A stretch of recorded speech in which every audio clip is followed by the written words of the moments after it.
Good morning, everyone. Good morning.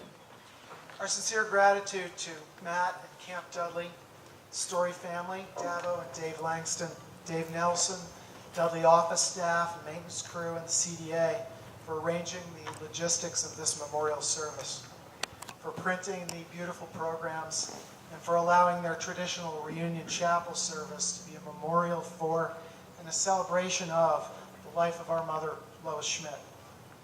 Thank you so much for joining us on this glorious morning.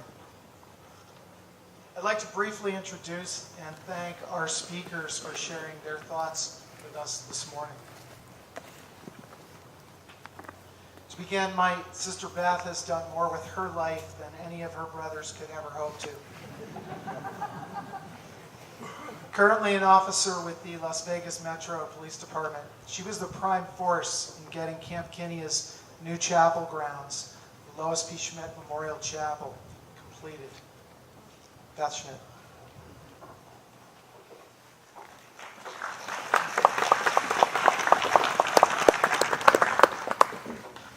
My mother was my best friend. Steve's taller. My mother was my best friend. For the vast majority of my adult life, I spoke to my mother every day. I treasured our friendship. But in my 20s and 30s, I kept the extent of our relationship to myself. Because frankly, I didn't know anyone else my age who was best friends with their mom. And as a young woman trying to make her way in the world, I saw our friendship as some sort of personal weakness on my part. In hindsight, that saddens me a bit, because I wasn't able to recognize that very early in our relationship, it transformed from mother-daughter to confidant and friend. And as I got older, I realized our friendship was something to celebrate, not something to hide. And I saw just how incredibly fortunate I was to have my mom in my life, and what a precious gift our friendship was. There are things I miss about my mom. I miss the joy in her voice when she answered the phone and realized that it was me on the other end. I miss our thank you cards to each other that read like love letters.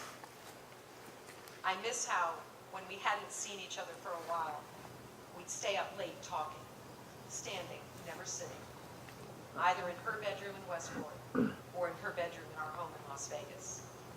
We never ran out of things to say.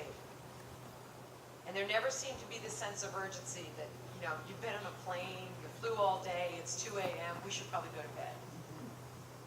I miss that. I miss calling my mom, just to let her know that I'm safe when I get off of work, because she worried and she knew it was dangerous. I miss hearing her talk about her day. What I don't miss our goodbyes at Burlington Airport. It always broke my heart to see my mom holding back tears as she would climb into her van and drive away from the airport. Because I knew she was going back to the cottage, a place that she loved here in Westport, but a place where she was alone. And I didn't want my mom to feel alone. During one of our late night chats, I told my mom a story about how a few months after my father died, he came to me in this very real way. I was mountain biking I was alone out mountain biking in the Nevada desert when I had this immensely visceral experience. I couldn't see my father, but he was there. I felt his presence as I was barreling down the trail.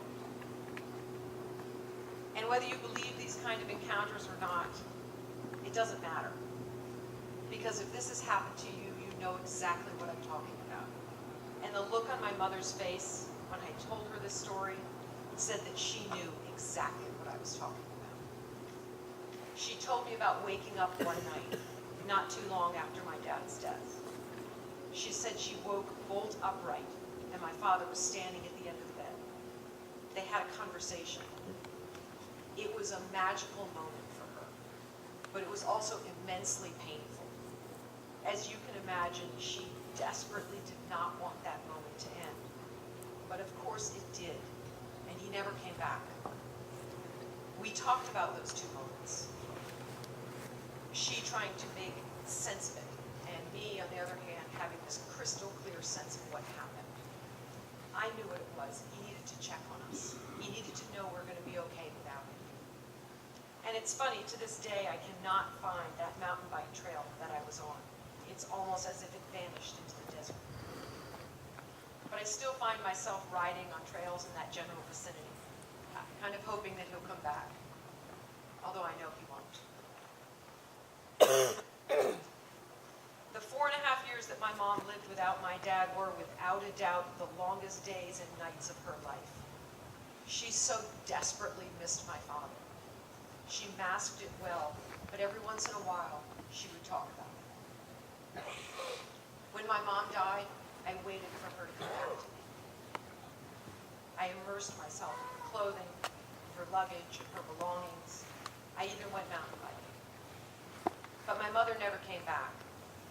I didn't really expect her to, because I knew she was with her beloved Bill, and she knew that her children were fine. And she was never leaving Bill's side again, and that is how it should be. I spoke to my mom about 12 hours before she died. Obviously, neither of us knew that this would be our last conversation.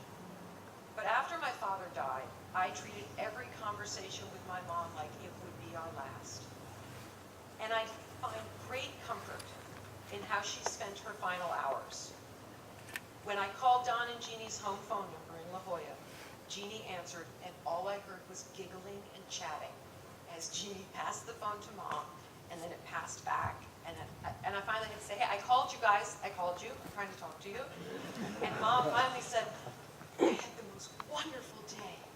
And you could just hear it in her voice. She told me about reading and relaxing in the sunshine in Don and Jeannie's absolutely beautiful backyard that both of my parents loved sitting in. She told me that she couldn't talk long because they were getting ready to go out to dinner with a group of friends, including one of my favorite people in the world, Don's brother, Billy. The next morning, when I heard she had died, I was told how Mom had spent her last hours and her last night. My mother was surrounded by people that she loved and people who loved her. She was in a place and with people that my father loved. They were laughing. They shared good food. They had drinks. And then my mother just went to sleep and she didn't wake up. I miss my mother, but at the same time I think, may we all be so blissfully unaware when the end is upon us. Because in this, I find peace. As a child, I remember my mother telling me that she always hoped she would give birth to a girl because she wanted a daughter who would be her best friend. At times, this seemed corny to me.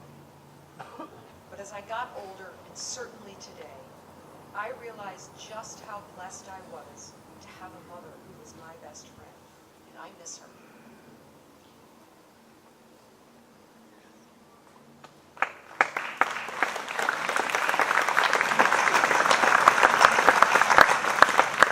One of Mom's greatest inspirations was to look across the lake and see a thriving, vibrant girls' camp.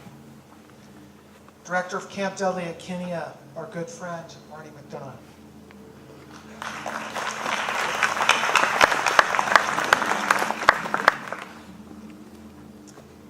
Good morning, everyone.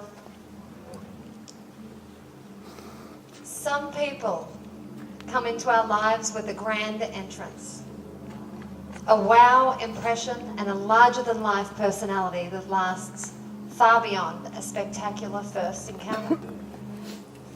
Then there are others who enter more slowly and quietly, almost cautiously, as to not step on anyone's toes. Observant, humble, and loyal, always kind, intuitive, responsive, and genuine. Warm, loving, and right where you need them to be at the most important of moments. Enter Lois Schmidt. While Willie was an inspiration to me as a director, It was Lois who I leaned on as I navigated my first few months and then subsequently years as part of the Dudley family. Lois was genuine. She never attempted to be anyone other than herself. She found comfort and joy in the simplest of things and placed very high value on the importance of character, integrity, and compassion.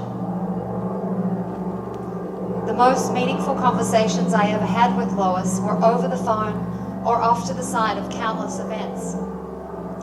Don't get me wrong, Lois was incredibly respectful and ensured the timing of our conversations was strategic enough not to interfere with the talent on stage or the speaker of the moment, especially if it was willing. But my all-time favorite place to be when at any event, show, or performance was always right beside Lois. There is no doubt in my mind that Lois much preferred to be off stage than on. I know that for a fact based on the response I received when I approached her about the prospect of speaking at the final chapel at Kenya in the summer of 2009. While in her own words, she was honoured to have been asked, Lois's first response was, "Let me just think about that." I'm pretty sure that deep down she believed that if she put me off long enough, I might just find someone else to do the job. It took me 2 months and countless phone calls convincing Lois that she was in fact exactly who we wanted and who we needed to close out our summer before she agreed. Lois would be incredibly humbled to see us all gathered here for her today and quite thrilled she isn't the one needing to take the stage. She was perfectly content letting Willie be in the spotlight, and I'm quite certain she grew to love those times and saw them as an opportunity to check in with a dear old friend or the fortunate person who just so happened to be standing beside her. Our conversations at those events would always result in a follow-up phone call where we would talk through my latest challenges and my deepest fears. I bet there are more than a few of you here today who found yourselves on the receiving end of a call just like that from Lois. Looking back to September of 2006, I entered the off-season with apprehension. With one summer of working for Dudley behind me, I found myself in a state of uncertainty, both professionally and personally. My connection to Kenya was strong, but many of the relationships that I had fostered there were strained and fractured from a community torn. I wrestled in my ability to commit to camp and continue to lead the place I had grown to love so much. The path that lay ahead at Kenya was overwhelming in that moment. And while I had every belief that Dudley was right for me and right for Kenya, I questioned whether I was right for Dudley. My heart was deeply committed to camp, but I lacked confidence in my ability to lead us through the transition. Lois sensed my reluctance and my hesitation as the phone rang at the precise moment I was wrestling with my decision to sign on for another year. We talked for 2 hours that night, and it's that very conversation and the countless times we spoke after that that have helped shape and guide me into the leader I am today.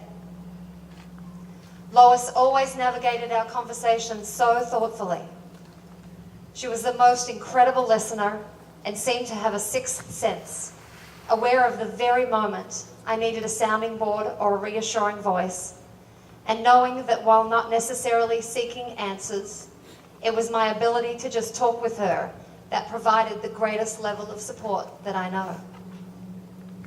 Honest to the core, Lois instinctively found the kindest and the most compassionate way to say just about everything.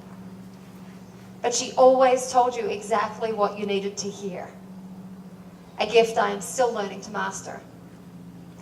She read my needs incredibly well and knew just when to push and just when to let go. Lois also gave me the unique perspective on being a director's spouse and helped me strengthen my personal relationships through the joy and satisfaction I gained from my role at camp. I learned through Lois that it's okay to share your heart, because my passion for Kenya makes me a more fulfilled, loving, thoughtful, and attentive wife, stepmom, daughter, sister, and friend. And it's my love and my commitment to my family that make me a better leader and role model at camp. It was Lois who helped me understand that. It is at this very time, at the end of the camp season, that I miss Lois the most. She knew too well the emotional roller coaster of camp and the bittersweet taste of it coming to an end. She would always allow a few days removed from the time the campers left before picking up the phone. But like clockwork, since 2006, I knew that once I'd had the opportunity to reflect, on the third or fourth day after the camp season, the phone would ring and Lois would be there. If Lois were here today, I could absolutely count on her calling at day's end on Wednesday. She would wait until the early evening and she'd always call me at home, knowing I could speak openly and freely there. That became our thing. I loved those calls and felt more comfortable sharing with Lois than with anyone else in this world. There is absolutely no doubt in my mind that Lois's spirit lives on through those she has left behind.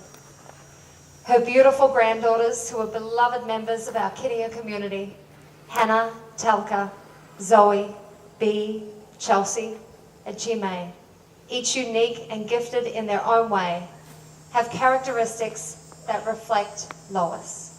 Thoughtful, kind, intensely loyal, passionate, genuine, respectful, funny, considerate, intuitive, and loving. Regardless of your ties to Lois, you are here today because she meant something to you. On whatever level, Lois touched people simply by her presence, and she inspired others to be a better version of themselves. She helped me understand that I will never be able to please everybody, regardless of how hard I try. But despite that, it's okay to keep trying. That the kindest gesture we can offer anyone is forgiveness. She absolutely taught me that it's okay to make mistakes along the way, so long as we acknowledge and learn from them. And most importantly, she taught me how to share my heart between all the things I love the most in this world. She left us with her heart filled with love for each and every one of us. If I could ask one thing of each of you today, it's to find your own way to celebrate Lois, knowing that she is happily looking over each and every one of us, likely standing off to the sideline as Willie takes the floor, imparting her wisdom on someone who needed a listening ear. When we gather at the beautiful chapel space created in her honor at Kinia every Sunday, I feel Lois's presence. Lois entered slowly and quietly, almost cautiously as to not step on anyone's toes. Observant, humble, and loyal, always kind, intuitive, responsive, and genuine, warm, loving, and right where we needed her to be in the most important of moments.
Doug and Ann Foster are my parents' dear friends from before careers, before children, from the earliest Dudley days. Doug Foster. Steve, Doug, Ed, Beth, Don, thank you for giving me the opportunity to say a few words this morning about our close friend, Lois, whose friendship my wife and I always will cherish. When I was thinking about what to say this morning and sort of reflecting on Lois's life, I said, well, don't make a mystery out of it. It's pretty simple. Lois was an outstanding wife. She was an outstanding mother. She was an outstanding grandmother. Lois was an outstanding friend. And maybe in some respects, above all else, she was an outstanding person. I first met Lois in September of 1954. I was supposed to be the best man at Willie and Lois's wedding in August, but my company commander in basic training at Fort Dix saw it otherwise. And so I was marooned at Fort Dix and couldn't get to the wedding. So in September, I was at Fort Holabird, the Army Counterintelligence Corps school outside of Baltimore, and I called Willie and I said, I'll be up on Saturday to see you. So I took the train up, got to the Schmidt's apartment at noon or so. Willie, of course, wasn't there. That's a whole other story I won't go into. But Lois was there, and naturally, I was curious to see who captured the heart of my best friend. And then I immediately saw why. Here was this very attractive, vivacious, Irish-spirited woman, and I said, "You old rascal, Willie, you hit the jackpot." And the nice thing is, for 58 years, knowing Lois, I still felt the same. Willie had hit the jackpot. I next saw Willie and Lois. I came back from the service in Japan. They were still in Philadelphia with Willie, working toward his master's in American history. And Lois was a physical therapist at a Philadelphia hospital, primarily, as I recall, working with handicapped children.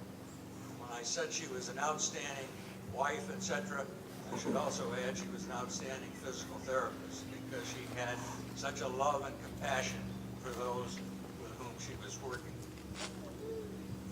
The next step in the Schmidt-Foster saga, 2 years later in 1958, Ann and I got married, and Willie was an usher. Lois was unable to make it. I know how old Steve is because she was giving birth to Steve at the time we were married. Naturally, I was a little put out that she didn't come up to our wedding. In any event, Ann and I got married, and I'm sure many of you have experienced this, that you kind of keep your fingers crossed that your best friend and his spouse will like your spouse. Well, I need not have worried. Lois and Ann became very close friends, and I dare say they were as close as Willie and I. And so we would have many fun get-togethers. The Schmidts were kind of a drag on that, but the Fosters had a very good sense of humor, so we kept things alive. And we got together in New York City. We got together at Tilton Academy when Willie was teaching there. We got together in Bronxville. Westport, in New Hampshire, Williamstown, Asheville, North Carolina. We always got together several times a year. Now, one of the things, and unfortunately Willie can't hear me, but one of the things when we met in Westport, Willie was so preoccupied, understandably preoccupied with his responsibilities and duties as camp director, that we almost never saw him, which had its very good side because that meant we spent 95% of our time with Lois.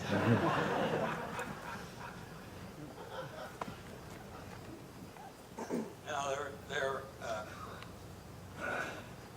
two quick stories, if I may indulge, two quick stories that I'd like to tell. One, I think reflects the sense of humor of Lois and also the very solid nature of her marriage to Willie. And the other reflects a depth of friendship. First story, one day Lois was very upset with Willie, and that could happen fairly frequently. And Willie sensed this, and so he said he would go to the grocery store, and if Lois would just make out a list. So Lois made out a list with butter and eggs and cereal and bread and so forth. And at the bottom of the list, she put arsenic.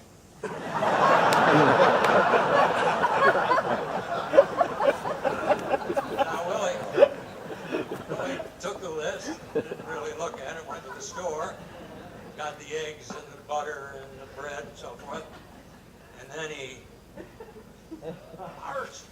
He went to the store owner and he said, where do I find arsenic?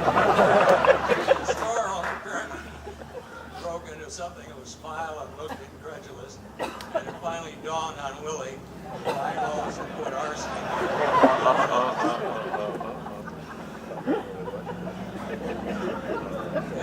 The other story I want to relate reflects a depth of friendship. In 1996, our older son Dave died of colon cancer. And Willie at that time was teaching at the Asheville School in North Carolina. So happened Beth was visiting her folks, and Lois and Beth had sort of snuck off on some R&R in the Caribbean. And Willie got a hold of her and told her of her close friend's son dying. And Lois cut short her vacation, came up with Willie to Bronxville, New York, to attend Dave's memorial service. That is a friendship, excuse me, that Ann and I shall never forget. Now,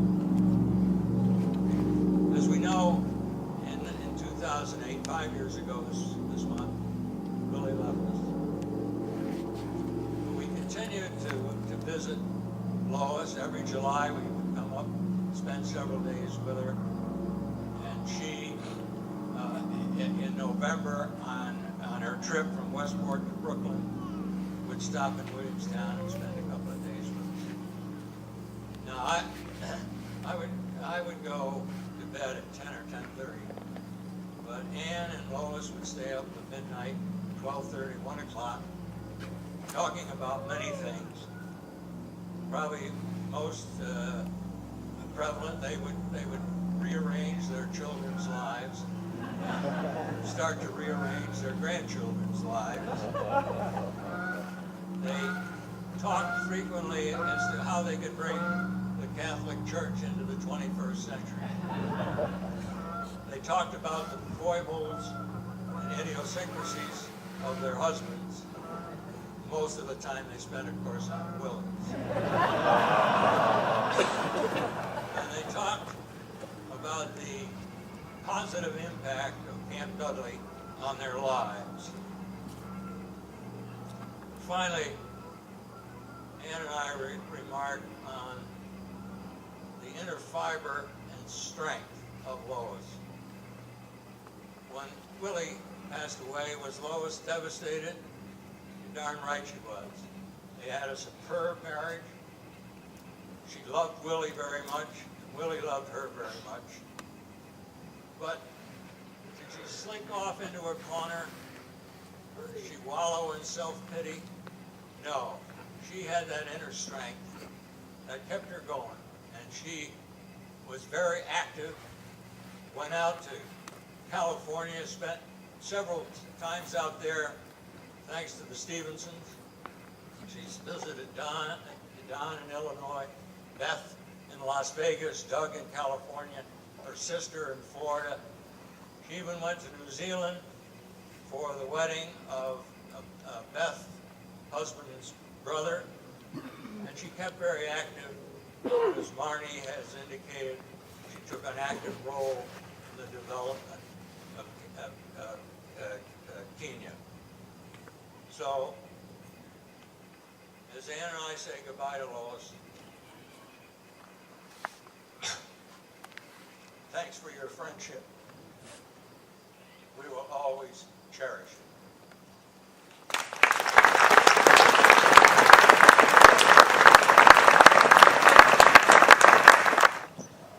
I believe this moment is, if I'm not mistaken, one in which our Dudley Chapel guys will pass around the offering plate. And your contribution to this offering is gratefully accepted in memory of Lois Schmidt. Mom was one of the earliest supporters, one of the earliest supporters of the little kid with a big voice. From the 1994 Big Show, Dear Chief, I'll walk beside you, James Mayo. I'll walk beside you through the world today, while dreams and songs and flowers bless your way. I'll look into your eyes and hold your hand. I'll walk beside you through the golden land. I'll walk beside you through the world tonight. Beneath the starry skies, ablaze with light. Within your soul, love's tender words I'll hide.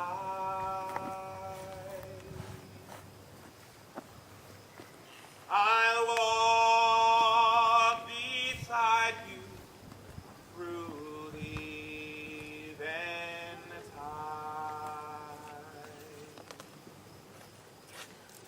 I'll walk beside you through the passing years,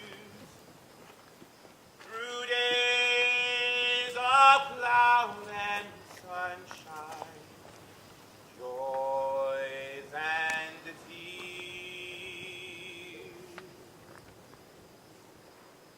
And when the great call comes, the sunset leaves,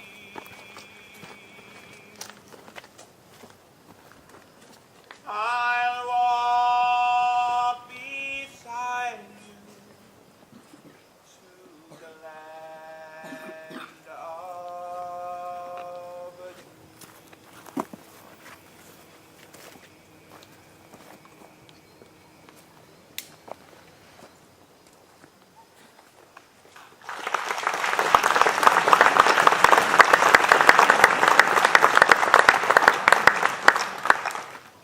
My mother's recent summers were some of the most relaxing of her life, due in large part to her deep friendship with a woman who had so many things in common with her. That could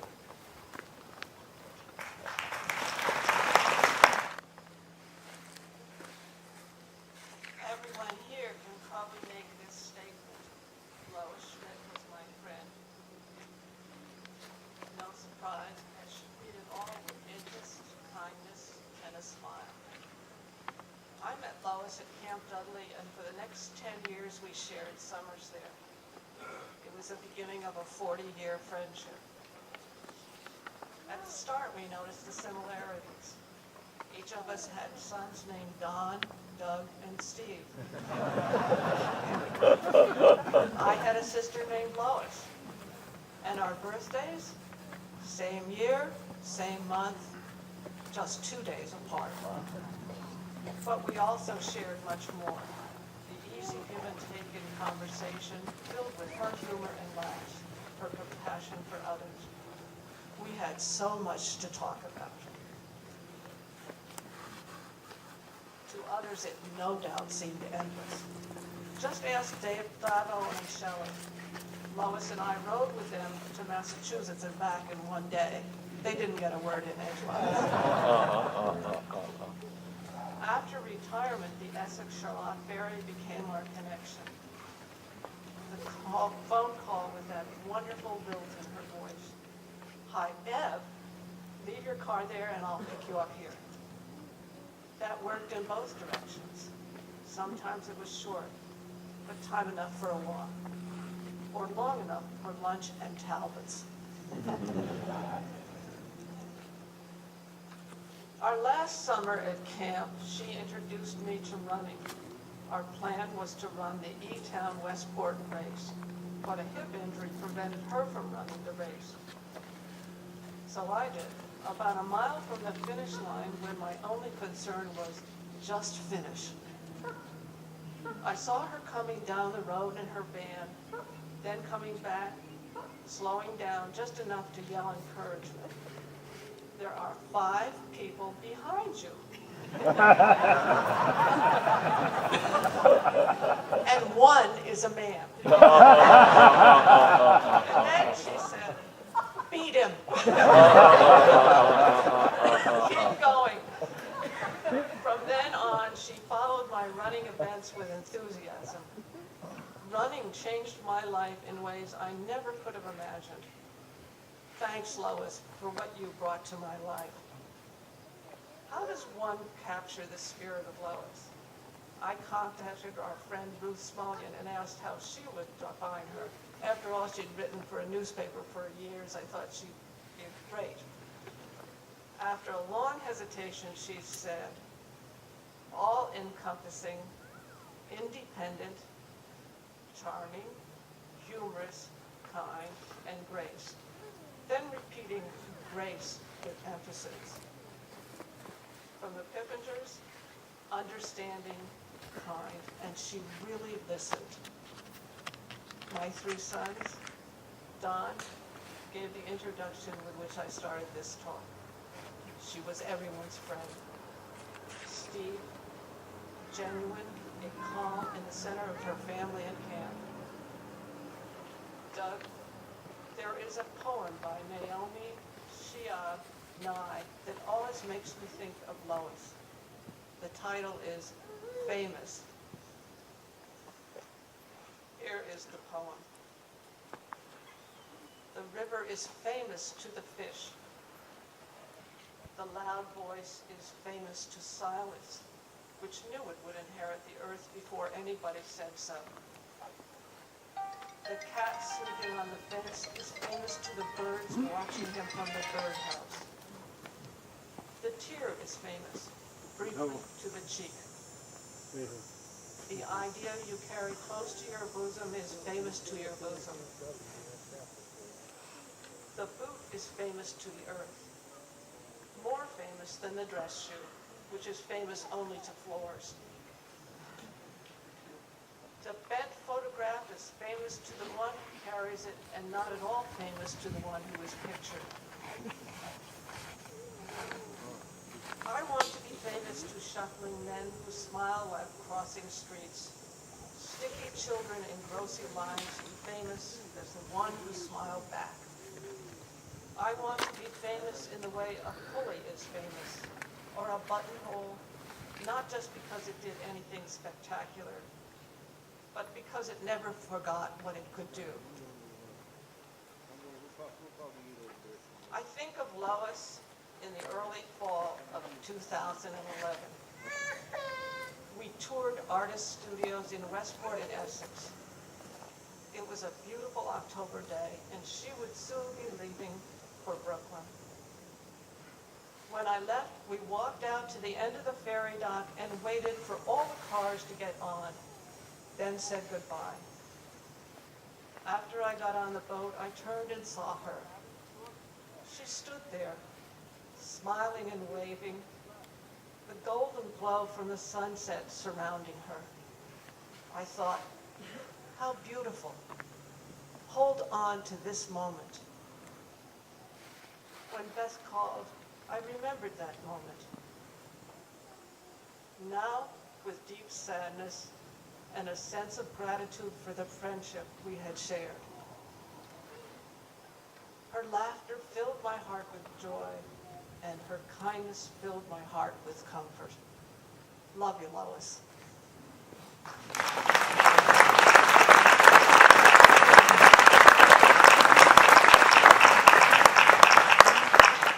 Mom always treasured the time she spent with her West Coast friends and confidants, the Stevensons. Whether it was weeks-long vacations or a few moments of meaningful contemplation over the kitchen table, she treasured it. Jean Stevenson.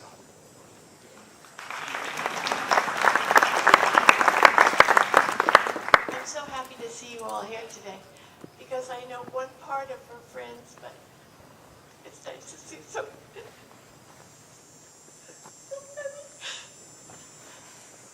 Our husbands were friends. Our husbands were friends probably, 10 years before Lois and I knew each other. And when we met each other, we would see each other just about 2 weeks in the summer. Or I would be there 2 weeks because Don was a doctor at the camp. And she was as busy as could be. And she was a good role model for how somebody could be so busy and so gracious at the same time. I was taking little notes. When I got to know her really well was when she used to come to California because they had reunions in California. And it was Willie's idea, but I'm sure Lois agreed with it completely, that they stayed in La Jolla for a month. And he would go back and forth to his meetings, and sometimes she would go. I'm not sure she went every time. I think sometimes we stayed home and just hung out because I had to entertain, so I was able to just go and play with her, and we had a really good time together. How she dealt with the confusion of our family and our household really probably mirrored how she dealt with it in here, in this town. And she was so able to just be serene on top of everything that I was always taking little notes to see if I could figure out how she did it. She was always gracious and always serene and always good-humored. And that comes up over and over again as I listen to everybody. It's nice when you see the consistency that everybody sees the same beautiful person. That made me happy to hear. She gave me so many good ideas about how to be a good wife and a good friend. And sort of the same thing, I think. If you're going to be a good wife, you better be a good friend. And one of the ways I thought she did that was she was easygoing and flexible. If something had to change because what we thought we were going to be able to do, we couldn't, she was very good at Plan B. And she never reproached anybody for Plan B, so I had to take notes about that. She had a ready sense of humor. I thought her laughter was one of the most beautiful things on earth. And so I found that both Don and I would make jokes just so we could hear her laugh. I can still hear her laugh, actually, because she just appreciated everybody for what they had. That's a gift I don't know many people have. She was also very wise. She was so wise. She was wise enough not to offer advice unless she was asked. And I don't know many people who can restrict it to that. Once asked, she would sort through the ramifications of the problem somebody was asking about and quietly and gently offer great suggestions. She should have been a therapist. I mean, I guess in a way she really was. Many of you know that Lois was religious. I never heard her talk about religion, but she went to Mass every Sunday, no matter what, whether she was here in camp or whether she was out on the circuit with the reunions. And she acted it. She never said it. So I thought that was pretty impressive. The motto of the camp, "The other fellow first," is prevalent here, as everyone here knows. And since she wasn't a fellow, I think the golden rule would be the equivalent for her. And maybe actually the other fellow first is from the golden rule. But whatever it is, she exemplified it very well. She's one of the least self-centered people I've ever known. Kind and interested in whomever she met. She could see the best in everybody. She had a gift for making people feel comfortable, cared for, and important to her. And that comes out over and over again as you listen to the people who've spoken this morning. There's no one more kind and made people at home than she was able to do. She invested time and energy in her acquaintances, her friends, and her family more generously than anyone I knew. Her influence will never die as long as all of us are around. She and I went to Hawaii with Don, because Don goes to a meeting in Hawaii every year. Imagine going to Hawaii every year for a meeting. And she and I would go to the beach, and we would snorkel, and we would do all kinds of things because we had to keep him company. And we were looking so forward this year to going. But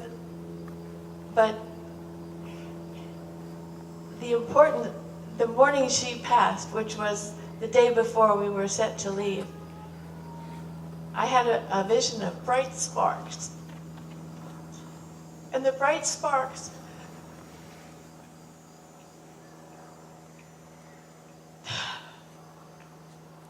were rising into the sky.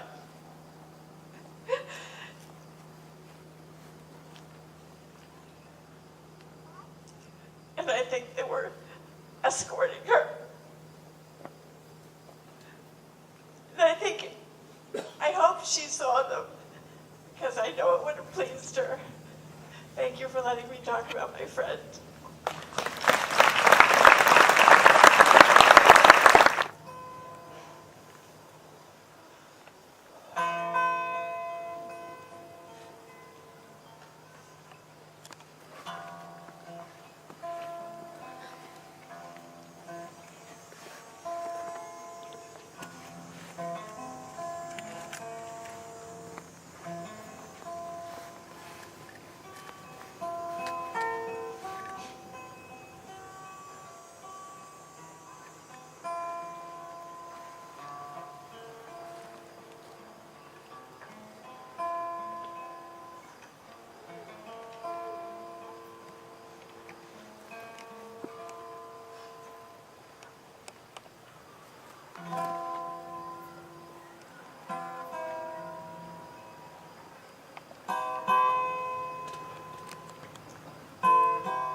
I would be true. There are those who trust me. I would be pure. There are those who care.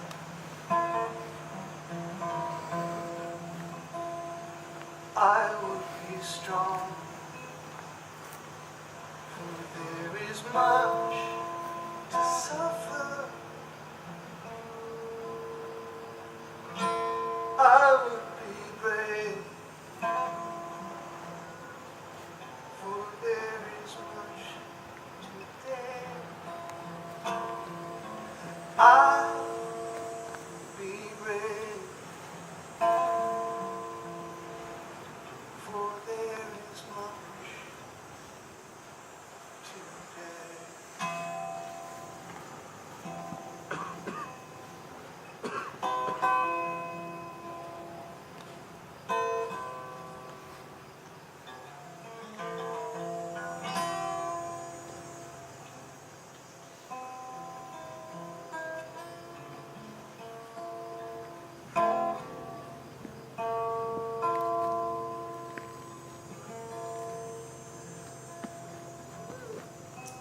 I would be true.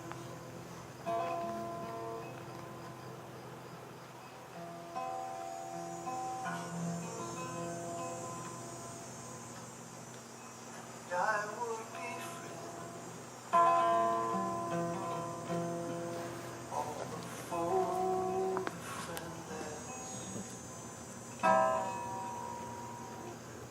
I would be given. Forget the gifts. I would be humble, for I know my weakness. I would look up and laugh and love and lift. I would look up and laugh and love and live.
The families, those had it the easiest.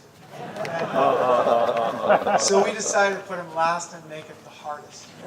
Don Schmidt.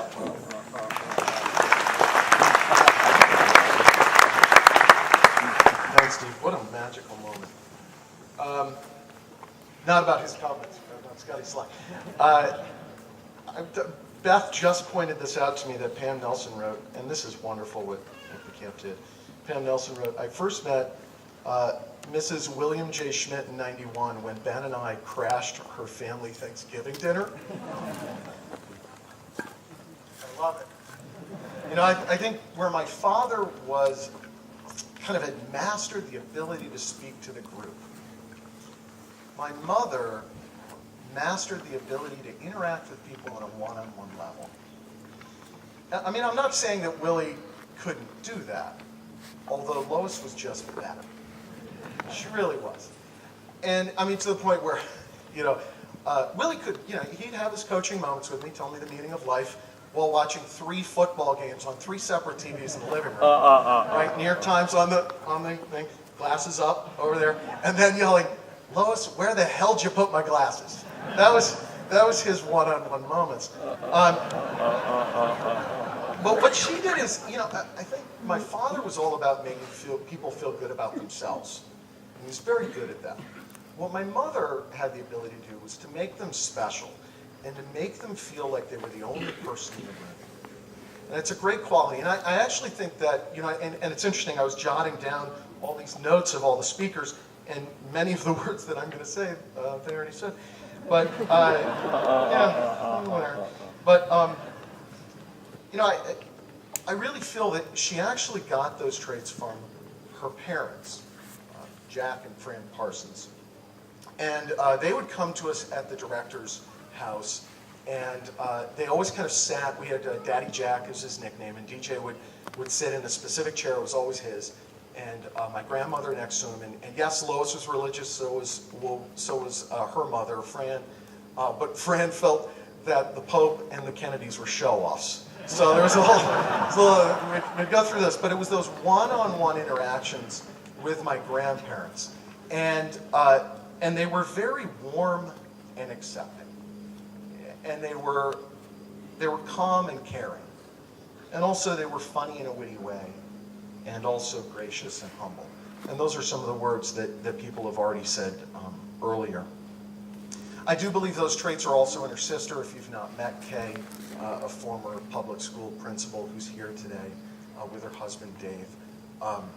Kay has so many of those same qualities. Although I will say, Kay, you have a little more Willie in you than your sister did. Just saying. You're a little more outgoing on that side. But, I'll tell you a few of these traits and what I mean by that. This warm and accepting part. I'm going to tell you a few things that I think people don't know that were very close with my mother. And after 27 years of raising children in Whalen Academy, or I should say Tilton Academy to Whalen Academy to Camp Dudley, here she is, her last son leaves, and she accepts a boy from Jamaica, Queens. It's funny that I'm emotional about this, but I'm so proud of her. Jerome Alexander was a boy that he was having problems in school with safety and such, and his mother asked if my parents could take him in for 3 years and live at Westport Central School. And to come in as a child completely from a city boy to a country boy, how many of us would take that offer? I mean, I'm so impressed. And that really showed how warm and welcoming she was. And I called him, and he had said, he was very upset when I told him about her passing. And he said, I remember times in the director's home where we would sit in the kitchen, and it was just she and I, and we would talk about things, and she would give me advice, and I was that special person in the room. And he said that he's passed that on to his daughter now. Those kind of intimate moments and realizing that they're very special to him. Now, I'd also say calm and caring. And she absolutely was. I mean, sometimes she wasn't calm. I know that the pastors used to lend us a house in St. Martin, and they had a Volkswagen Bug that Willie would drive, and my mom would be in the passenger side. But the problem with Dick Pastor's car is that every time you turned left, the horn would beep. I don't know how this happened, right? It just happened, right? So Beth and I figured it out that when we would turn left, she and I would just wave to the native St. Martin people like we knew them. And that would work well. Going back right was fine, but the left side. She wasn't really calm in those kind of situations, but she tried. But I'll give you another insight of how caring she was with me as the youngest child. And that was when there was so much commotion. The Schmidts were always fighting for attention. Shocker. And we're all trying to fight for attention, and every kind of activity, and my father's ahead. And my mother, when we would walk around parking lots and things, she'd always stick her arm out like this and say, grab a wing, chicken. I felt so proud of myself. And the funny thing is I use that with my daughters now. In California, where I'll turn to my little daughter, Adelaide, who's in second grade, and I'll say, grab a wing, chicken. And it's amazing how you learn those kind of things and you pass them on. And finally, I talk about how funny and gracious and humble she was. It's amazing. I was a only child in a way because my siblings were older, so I would go to all the reunions, and we would be in a van that Granny got, right? Granny, oh, I love the one with the captain chairs, incidentally, just so you know. He'd always come in with some incredible van, and they would drive around to all of the reunions, and I would sit in the back, putting my head in my mom's lap, and she would stroke my hair, which is interesting because it's the same thing I do with my children now. And what you didn't know, though, was when she got to the reunions, Willie was the main stage, right? Remember the slideshow? Your kids are never going to get out of Dudley, right? She was humble enough to take on that. I mean, how many spouses would say, sure, honey, you had a black eye. I'm going to pretend in a photo that I punched you. You know, and she'd be there with an angry face. He would be doing his whole shtick. But what I noticed, and I don't know if you ever noticed this, but my mother was sitting in the back. She would laugh at every single joke. Every joke. And she had heard them hundreds of times, right? Yeah, it is. And we got a helicopter. Yeah, we're not getting away. And she'd be in the back laughing. And what amazed me is that she was so humbled to be able to put her husband in that position. And she was the perfect kind of what I would call, instead of a wingman, maybe a wing woman, where I asked her, why do you do that? And she said, because it gets the audience going for him. And I thought that was amazing. And I actually got called out on it because my career is public speaking. And so my boss turned to me a few days ago and said, you're not even listening and you're laughing at every joke of the speaker up on the stage. Ah, I'm my mother. Ah. Well, those things come back. Obviously, we all have those moments. And you know, my mother was a very religious woman for most of her life, and she did believe in the afterlife. I think she's there now with her parents, with her loving husband, looking down. But you know, it's not just these traits or experiences that you give to other people in your life, and somehow you go to heaven. And I think it's actually where, in our world right now, they still exist, right? That my mother can follow along with us. And she does that through those small things that she did, those interactions. I think that's in all of us, right? Where we do that, that little thing that we may not realize, that grab a wing chicken and it changes my life. To take a child from Jamaica, Queens, where now he is an excellent father of his daughter. When you're at the brunch today, and I know we're late already, so I got a little Willie in me, so what the hell. But Lois always liked to be on time, so chop chop. And she liked bacon, so we'll get you the brunch. But I think when you're at brunch, I think it is a moment where you speak with each other, and I encourage you to tell one of those one-on-one stories that you had with my mother, because those are those little things that make us better in what our actions are in our life. And we all, our lives are immortal in a sense here in this world by what we leave here. And I'm so proud of what my mother did and how she made me a better person, and hopefully I can pass that on. Thank you.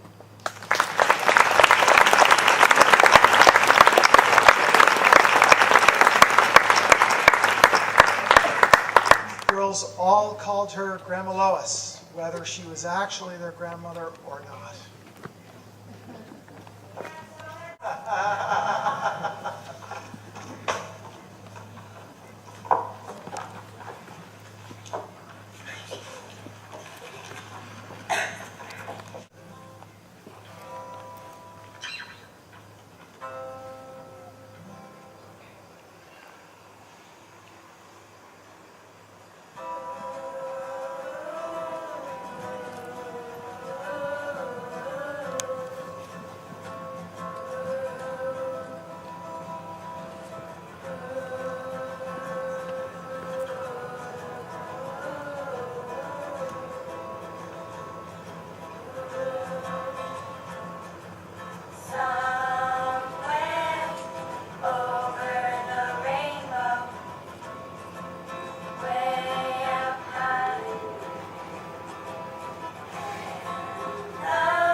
friends, family, Dudleyites, and my supporters, travel safe and home.